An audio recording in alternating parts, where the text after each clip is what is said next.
Corner ফ্ল্যাগের পাশ থেকে ঋতুপর্ণার জাদু, corner kick থেকে নেওয়া শট সরাসরি জালে।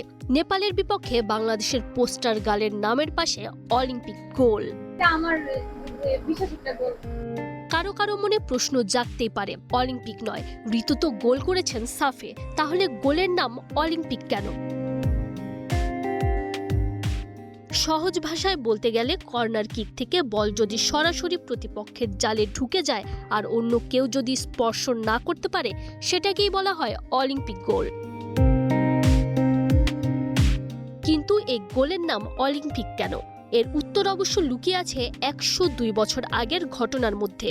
1924 সালে প্যারিস অলিম্পিকে ফুটবলে স্বর্ণপদক জিতেছিল উরুগুয়ে।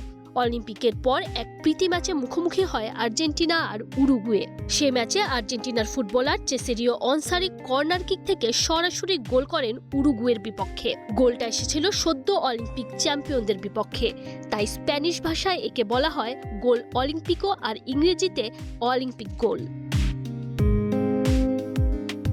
অবশ্য শুরুর দিকে কর্নার থেকে সরাসরি গোল বৈধ কিনা তা নিয়ে বিতর্ক ছিল। পরে ফুটবলের আইন প্রণয়নকারী সংস্থা ইন্টারন্যাশনাল ফুটবল অ্যাসোসিয়েশন বোর্ড স্পষ্ট করেই জানিয়ে দেয়, কর্নার কিক থেকে সরাসরি গোল করা সম্পূর্ণ বৈধ।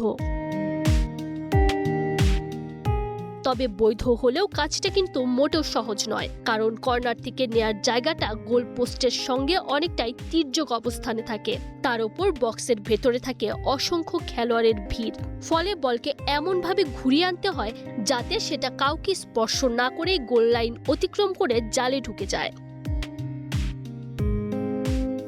ফুটবলে সরাসরি কর্নার কিক থেকে গোল কতবার হয়েছে তার কোনো আনুষ্ঠানিক হিসেব নেই, কারণ ফিফা বা অন্য কোনো সংস্থা অলিম্পিক গোলের আলাদা পরিসংখ্যান সংরক্ষণ করে না। তবে এটা অত্যন্ত বিরল ঘটনা।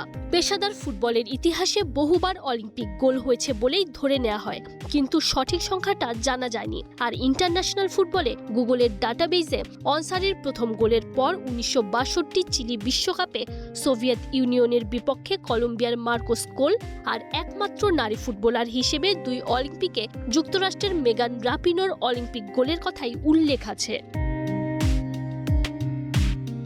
আর এবার সেই কঠিন কাজটাই করে দেখিয়েছেন বাংলাদেশের ঋতুপর্ণা চাকমা, গড়েছেন ইতিহাস। Tanzim Oishi, star play.